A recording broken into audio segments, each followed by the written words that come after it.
Assalamualaikum warahmatullahi wabarakatuh. Perkenalkan, nama saya Minasia dengan NIM 2202-126 dari Prodi Administrasi Publik Fakultas Ilmu Sosial dan Ilmu Politik Universitas Malikul Saleh. Di sini saya membuat video untuk memenuhi tugas ujian akhir semester dengan dosen pengampu Bapak Ahmad Yani, SSOS MSI. Administrasi Pemerintahan Aceh. Nah, pada video kali ini saya akan membahas tentang dasar-dasar hukum pelaksanaan otonomi khusus di 3 provinsi. Yang pertama Provinsi Aceh, yang kedua Papua, dan yang terakhir adalah Provinsi Yogyakarta.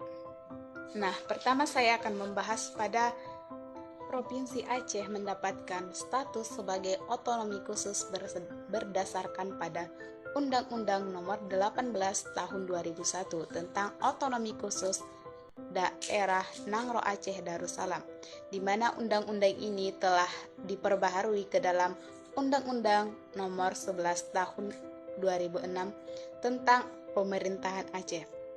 Nah, di sini Provinsi Aceh memiliki kebebasan untuk mengurus pemerintahannya secara mandiri. Dalam pelaksanaannya, undang-undang di Aceh dituangkan dalam bentuk Kanun Aceh. Kemudian Aceh diberikan kebebasan dalam mengimplementasikan format syariat Islam dalam pelaksanaannya sesuai dengan azas personalitas terhadap orang-orang yang berada di Provinsi Aceh itu sendiri. Untuk legislasinya di Aceh itu melibatkan 2 lembaga utama. Yang pertama adalah Pemerintahan Aceh dan yang kedua adalah Dewan Perwakilan Rakyat Aceh, di mana DPRA ini memiliki kepentingan dalam pembuatan pengesahan peraturan daerah yang disebut sebagai Kanun Aceh, yang mengatur berbagai aspek di dalam kehidupan provinsi masyarakat Aceh.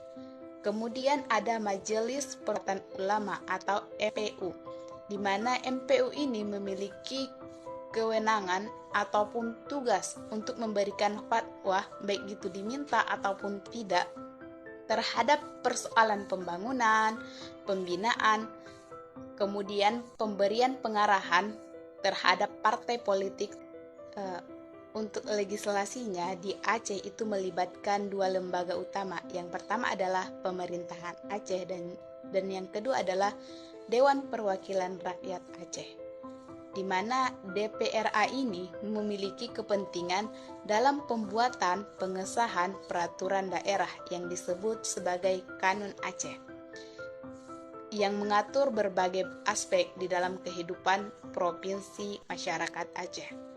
Kemudian ada Majelis Perwakilan Ulama atau MPU, di mana MPU ini memiliki kewenangan ataupun tugas untuk memberikan fatwa pembagian kekayaan. Dana dialokasikan selama 20 tahun dengan besaran 20% dari platform umum nasional untuk 5 tahun pertama dan 1% untuk tahun berikutnya. Biaya ini digunakan untuk pembangunan infrastruktur, pemberdayaan ekonomi masyarakat, dan untuk tujuannya mengatasi masalah kemiskinan. Kemudian untuk meningkatkan aspek pendidikan, kesehatan, dan aspek sosial. Selanjutnya adalah Provinsi Papua.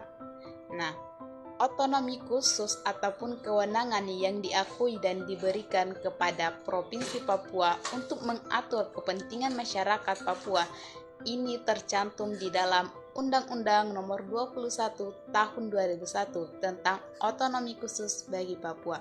Nah, di mana Provinsi Papua ini memiliki kewenangan meliputi seluruh bidang pemerintahan, terkecuali pada bidang yang berkaitan dengan urusan luar negeri, pertahanan, keamanan, moneter, fiskal, dan agama, serta kewenangan lainnya yang tercantum di dalam undang-undang.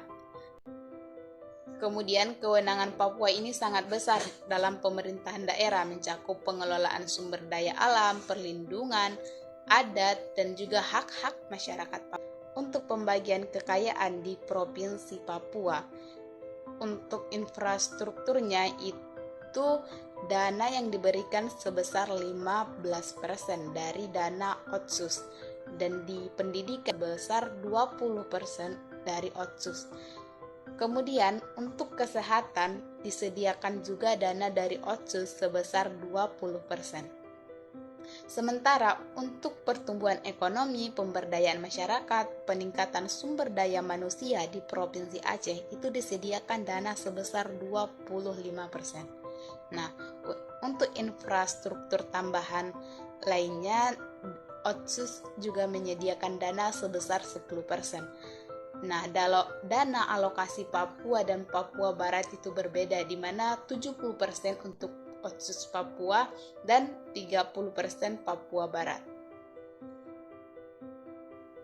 Yang terakhir adalah Provinsi Jogja, di mana Yogyakarta mendapatkan status sebagai otonomi khusus itu berdasarkan pada Undang-Undang Negara Republik Indonesia tahun 1945 untuk mengatur dan mengurus kewenangan dan juga keistimewaan. Nah, kewenangan yang dimiliki oleh Daerah Istimewa Yogyakarta yaitu untuk mengatur investasi, mengatur pariwisata, pembangunan ekonomi dan infrastruktur pada wilayahnya. Nah, kewenangan lainnya adalah untuk mengelola pendidikan, kebudayaan di lingkungan hidup sesuai dengan kebutuhan masyarakat lokal di Provinsi Yogyakarta. Kemudian, legislasi yang mengatur Daerah Istimewa Yogyakarta itu mencerminkan statusnya yang istimewa dengan kesultanan sebagai kepala daerah yang dipilih berdasarkan garis keturunan dinasti Kraton Yogyakarta dan gubernur sebagai kepala pemerintahannya. Legislasi ini memungkinkan Daerah Istimewa Yogyakarta untuk mengelola sendiri keuangan, pembangunan, ekonomi, dan budaya di lingkungannya, sambil tetap berkoordinasi dengan pemerintahan. Nah, untuk pembagian kekayaan, Daerah Istimewa Yogyakarta ini sebagaimana yang dimaksud pada pasal 1 huruf B, direncanakan dana sebesar 1.132 miliar untuk mendanai kewenangan Daerah Istimewa Yogyakarta. Kemudian untuk membedakan antara peranan ketiga provinsi tadi, Papua, Aceh, dan Yogyakarta dalam peranannya termasuk otonomi khusus, yaitu peranan Aceh sebagai Wali Nangro untuk Daerah Istimewa Yogyakarta itu dikenal sebagai Kesultanan, sementara untuk Papua sendiri itu dikenal sebagai kepala suku. Menurut saya pribadi terkait dengan otonomi khusus ini, yang merupakan wilayah administratif di Indonesia yang memiliki kewenangan terhadap kewenangan tambahan dalam mengatur pemerintahannya di daerah sendiri.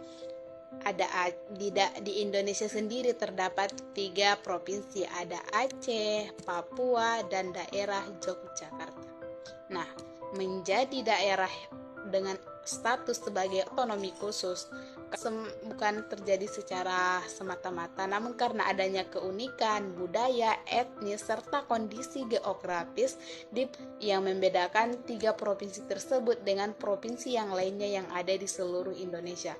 Di Aceh sendiri, Otsus telah berlangsung selama 15 tahun. Meskipun Aceh telah menjadi daerah otonomi khusus selama 15 tahun dan menerima dana otonomi khusus dari pemerintah pusat sebesar 95,93 triliun sejak tahun 2008 hingga pada tahun 2022. Nah, besar dana tersebut nyatanya belum bisa untuk mensejahterakan masyarakat Aceh. Kemudian di Papua sendiri juga diberikan kebebasan dalam pengelolaan dananya, serta di Jogja. Nah, Papua, Aceh itu memiliki sumber daya alam yang sangat melimpah ruah, di mana jika dikelola dengan baik, otomatis provinsi tersebut dapat hidupnya kemungkinan akan lebih sejahtera lagi dibandingkan dengan daerah-daerah. Bagaimana yang kita ketahui bahwasanya Aceh merupakan daerah termiskin. Begitu juga dengan daerah Papua yang hidupnya belum sejahtera. Padahal kita tahu bahwa sumber daya alam di daerah Papua dan juga daerah Aceh itu sangat banyak, di mana di Aceh ada minyak, ada gas, sementara di Papua ada tambang emas. Jika saja aparaturnya itu dapat mengelola serta bertanggung jawab tugas yang diembankan kepada dirinya, mungkin provinsi yang mendapatkan otonomi khusus akan hidupnya akan lebih sejahtera dibandingkan dengan provinsi lain yang tidak mendapatkan hak ataupun status sebagai otonomi khusus. Mungkin sekian yang dapat saya sampaikan. Salah dan jengkelnya saya mohon maaf. Wassalamualaikum.